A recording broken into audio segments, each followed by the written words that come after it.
Must you say a few words and take some questions?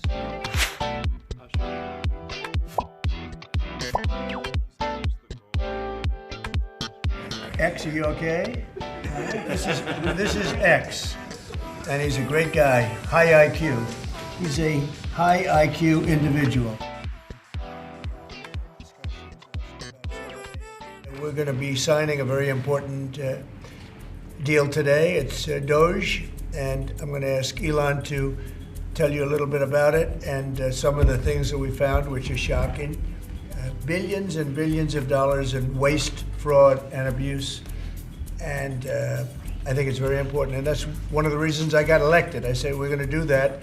Nobody had any idea it was that bad, that sick, and that corrupt. And it seems hard to believe that judges want to try and stop us from looking for corruption, especially when we found hundreds of millions of dollars worth, much more than that, in just a short period of time. And we want to weed out the corruption. And it seems hard to believe that a judge could say, we don't want you to do that. Well, so maybe we have to look at the judges, because that's very serious. I think it's a very serious violation. I'll ask Elon Musk to say a few words, and we'll take some questions. Elon, go ahead. Over of government and doing it in a number. But if people don't receive money, they do complain. Sure. So the at a high level, if you say what is the goal of DOGE, and I think a significant part of this of the presidency is to restore democracy. This may seem like, well, aren't we in a democracy? Well, if you don't have a feedback loop, okay, X, we would have to, if you sorry. So, I tell you, gravitas can be difficult sometimes. If there's not a good feedback loop from the people to the government, and if you have rule of the bureaucrat, if the bureaucracy is in charge, and then what meaning does democracy actually have? If the people cannot vote and have their will be decided by their elected representatives in the form of the president and the Senate and the House, then we don't live in a democracy, we live in a bureaucracy. So it's incredibly important that we close that feedback loop, we fix that feedback loop, and that the public's elected representatives, the president, the House, and the Senate, decide what happens, as opposed to a large unelected bureaucracy. This is not to say that there aren't some good, there are good people who are in the federal bureaucracy, but you can't have an autonomous federal bureaucracy. You have to have one that is responsive to the people.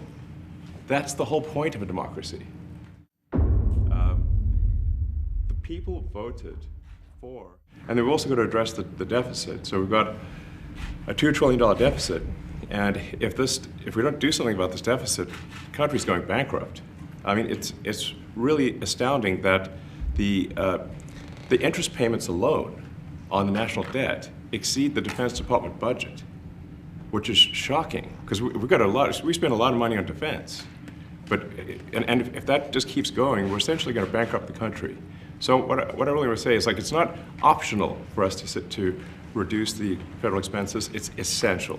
And also, could you mention some of the things that your team has found, some of the crazy numbers, including the woman that walked away with about 30 million, right, etc.? Well, we do find it sort of rather odd that there are quite a few people in the bureaucracy who have ostensibly a salary of a few $100,000, but somehow manage to accrue tens of millions of dollars in net worth while they are in that position, which is, what happened at USAID. We're just curious as to where it came from.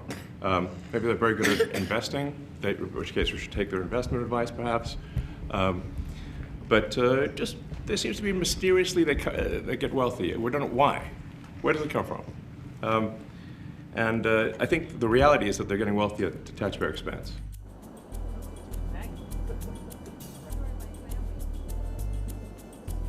So, there's crazy things like just cursory examination of Social Security, and we've got people in there that are 150 years old.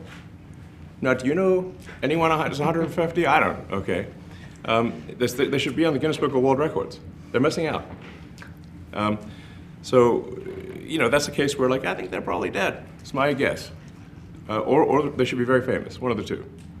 And then there are a whole bunch of Social Security payments where there's no identifying information. Well, like, why is there no identifying information? If you approve all the payments, you don't get complaints.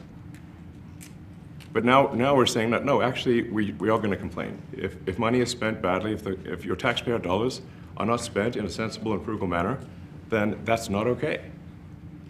Your tax dollars need to be spent wisely on things that matter to the people.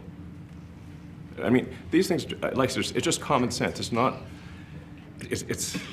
draconian or radical, I think. And we have, for example, turned on funding for Ebola prevention and for HIV. Sorry for this. I thought my son might enjoy this, but he's sticking his fingers in my ears and stuff.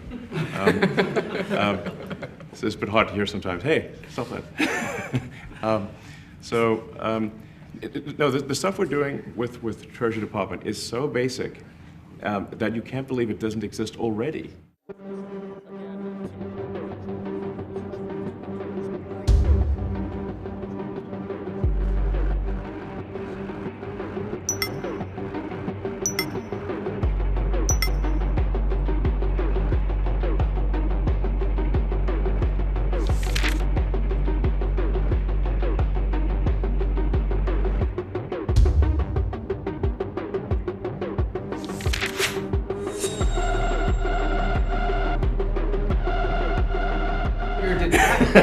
Your detractors, Mr. Mosley. I have to what? Including a lot of Democrats. I have detractors? You do, sir. I don't believe it. Say that you're orchestrating a hostile takeover of government and doing it in a non-transparent way. What's your response to that criticism? Well, first of all, you couldn't ask for a stronger mandate from the public. The public voted. We have a majority of the public voting for President Trump. We won the House, we won the Senate. The people voted for major government reform. There should be no doubt about that.